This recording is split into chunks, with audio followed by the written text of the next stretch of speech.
Hey guys, welcome back to Critical Thinking Out Loud, where we're dedicated to teaching teaching the ancient Near Eastern roots of the Bible.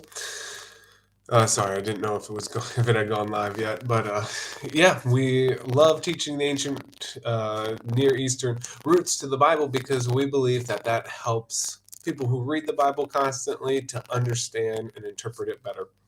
And so, as we did last week, I'm going to try to crank these out each week. I've been going over a discussion series that was a part of an online course that I took, and all the information is in the description section. So go and check that out. It has the links for the course. It has the link to the post. The link to the post is also in the comment section too, so you can go along with me if you want to. But I was asked questions as a part of this course that I took online, and I took this in the fall semester. I wrote all my answers down. I saved them so that I could do these live streams now. So I hope you enjoy them. It's just a little discussion course series that we're doing. And so let's get started here. This one is on the abortion, just abortion in general in the image of God. So I hope you guys enjoy this one. I know it's kind of a heated topic, but we're quite certain because of the biblical narrative and because of God's heart, we can stand behind what we're saying today as the truth. And so we wanted to welcome you guys back to Critical Thinking Out Loud, and let's get started on abortion and the concept of the image of God found in the Bible. Now, the image of God equals his representatives. It's all it does in the Bible. We hark on this all the time. What is the image of God? Some people say, oh, it's free will. Well, that's a part of it. Oh, it's this. It's not one trait. It's not one quality. It's actually an all-encompassing thing. We represent God as being his statues on the earth. That's a really rudimentary way of saying it, but we're put on the earth as his imagers. And so when I look at somebody, another human, I should see God in effigy. We should see God's qualities in that person. We live in a fallen world. That's all a whole worldview thing. But in the very end, we're God's representatives here. And so the first command, what's the first commandment of the 10 commandments? Make no other God besides me. Make nothing in the heavens, nothing in the earth, nothing under the earth. Why? Because God already made his representatives on the earth, humans. So that's the whole concept in ancient Near Eastern concept from the biblical authors that we're going to be harking on today. We've talked about this a lot. You can check it out in our other videos and on our other posts. So ultimately, an image is the representation of something, right? I think a good place to start this conversation is by pondering the question of how do we as a species generally feel about, or what is the important, or what kind of importance do we ascribe to images? So, for example, think about the sole remaining image of maybe a deceased one. And what does that represent? How does that represent them? And how would one feel about that representation being permanently destroyed? So, my grandfather passed away, I think it's 3 years ago. My grandmother passed away 2 years ago. And the pictures that I have of them represent them because I can't see them anymore. And so, yeah, I would get pretty ticked off if somebody destroyed the only things that I could call back other than my memories to honor them. And so that's what we're kind of talking about here. Let's bring this up. Let's have this in our mind while we're talking about this. How would someone feel about permanently destroying the remaining image of a deceased one? I don't think anybody would really like that, if we're honest. Serving in Asia Minor, where I am here doing this live stream today, in a country that has a lot of national pride for its land and culture, it's a massive offense to disrespect the flag, which is a representation, again, or an image, if we will, of this land and the people as a whole. The founder of the republic of our host nation is elevated to near God status. Anybody that's been here would know that. And everyone pays homage to him here. There are statues and pictures of him everywhere. On all of our money, he's on there. is really important here. And I could not imagine the wrath that would come a whooping down on one who was so ignorant enough to defame his image. And I pity the fool who was even so brazen to try. He is literally called the father of this nation's peoples. To destroy anything that reflects the value of this image, a statue or a flag, is such a huge offense here because you're not only disrespecting the father, as big as of a sin. This male is a representative for the whole family, and the same concept applies here. So, this is kind of like family feuds. If you disrespect the son, then you're disrespecting the father. If the father gets shamed, then the whole family gets shamed. His members are shamed as well. This is kind of this Eastern culture, I would say. There is still the deep roots from the ancient Near East. We're in the Near East, it's just not the ancient part. Mindset alive in the culture, and the value of representation is still strong over here. Now, here's my observation from living over here, but also being from the West and looking at things in the West, trying to be as least political as one can be while talking about this subject. And I don't mind being political, but I am trying to be as least as I can here.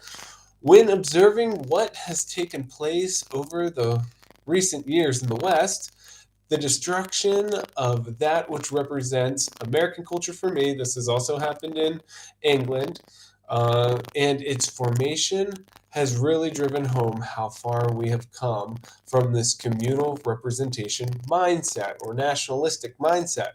Let's take the decimation or desecration of a flag in the statues in America. Once seen as abhorrent, nowadays is viewed by many as heroic and patriotic, personally an idea which I vehemently oppose. But that's for another day, probably for another channel, and could be for a different audience, but that's neither here nor there. We're harking on the theology behind all of this. In an individualistic stance, or the interpretation thereof, has replaced the totality of the value of which these images once held, the nationalistic value. Though these things, as of recently, have been wrapped up in politics and cultural warfare, I can't help but see a connection to a moral issue, to the moral issue such as abortion. And that's what we want to hone in here now. So with all that in the back of our minds, we're going to hone in on the abortion. If the individualistic nature takes precedence to eradicate the collective in relation to our culture I'm talking about here, is this a driving force behind the notion that the individual can eradicate the corporate in a humanitarian sense? In other words, does this pervading mindset promote the concept that the worth of an individual human supersedes that of humanity collectively? An even more pointed question is, has this concept of an individualistic cultural worldview devalued life simply because it does not fit into the same outlook of life? These are pointed questions. I know for sure, but this is the mindset behind it. Do these things affect one another? Seems to me balance needs to be restored to the force, and a healthy view of all as equal and worthy to be God's statues on earth renewed. That's where we are going with this abortion thing. We are all God's representatives, doesn't on this earth, and He loves all people despite the fact that they are fallen. He loves everyone. For God so loved the world. These things are written so that everyone could believe in him. There's so many verses that God loves everyone. Not the Calvinistic, God loves some. Not the Reformed, God only loves elect. God loves everybody. And that's where we're honing in on today. God even loves these unborn babies. And so we're all his representatives. We're all his images. Fallen, unique individuals which comprise the collective is what makes up the beauty of the corporate. Unfortunately, history has repeatedly proven that the worst of humanity gets displayed when an individual reckons themselves above the rest. Usually, a devised plan to exterminate those who are considered unworthy is lurking in the shadows, ready to be deployed. And we can look at so many examples through history, but let me hark on this for a second, come off the script, is let me just repeat it. Where are we? Here we go. The fallen, unique individuals which comprise the collective is what makes up the beauty in the corporate. Also in the Bible, we see this, that it's not this scrubbed, squeaky clean history throughout the Bible that ends up with Jesus. It's the exact opposite. I was just sitting at the table the other day, and my 6-year-old and my soon-to-be 5-year-old were sitting there, and I was just telling them about the Bible, just Bible stories of Moses and how crazy the Israelites were when they get brought out into the desert. And they're just like, why'd they do that? Oh, because they're doofuses. But we're doofuses too. We do the same thing, you know? So we don't want to think we're better than them, telling Chava and Zeki, my kids. We do the same things.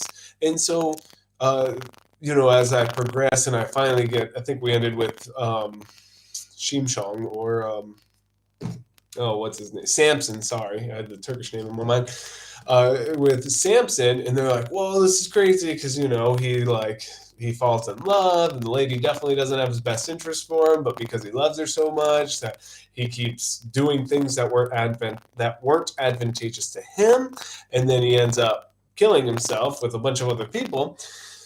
That's not the cleanest, squeaky clean picture that you've ever seen. This guy is in love with not a good lady and someone outside of his tribes and stuff, which he was supposed to not do. He's super prideful. He's boastful. He tells them what gives him his power, and they cut it off. They cut off his hair, and there's all these things that when you look back at the history of Israel, or you look back at the history of Jesus's own family line, I mean, good Lord, there's incest, there's just some crazy stuff in there. And it's like, if we would take this kind of newfangled cultural warfare, maybe even social justice stuff, and place it on top of the biblical narrative, it would be scrubbed down to nothing and worthless, which, smart people say that. Everything that does this turns to nothing, turns to crap, basically. That's what would happen with the Bible with this. And so we want to say, no, there's actually bad things that happen in the history of America, for an example. But that stuff has formed us into what we are now. Just like there's bad stuff that happened in the Israelite history or in Jesus's history. But those things brought about good things in the end. Those things ultimately led to something that God used to do amazing stuff. And so just wanted to break in there and say we should think about this kind of, eradicating the corporate that we do in the West because it's offensive to XYZ, or could be, thought to be offensive, when actually it's what made us who we are today. So to scrub the past is only going to make us go into the past again. And for any critically thinking Christian, would you apply these same things to the biblical account? And that's no, you shouldn't, because the Hebrew Bible is such full of wisdom and such full of things. Like I told my kids, we're doofuses too. We should be aware that we could do the same thing. If all that stuff was scrubbed out of there, i.e., like in America, where we're scrubbing these, whitewashing the presidents because they may have been affiliated with slavery, we're going to be enslaved again because we're scrubbing our history. So the same reason we wouldn't do that. Or the same reason why we wouldn't do that with the biblical account, so we can still learn those life lessons, still learn those moral lessons from them, is the same exact reason why we shouldn't do that with our national histories. So where's this all leading to? If we're all God's people, if we're all his imagers, and if history has taught us when this starts to happen and people start eradicating the collective cultural worldview to a more individualistic one, usually then the individualistic or a individual raises up with one worldview and he wants to exterminate all the others. We don't have to look so far back in history as to 1935 to 45 and this guy who wanted to exterminate others because they were different than his worldview.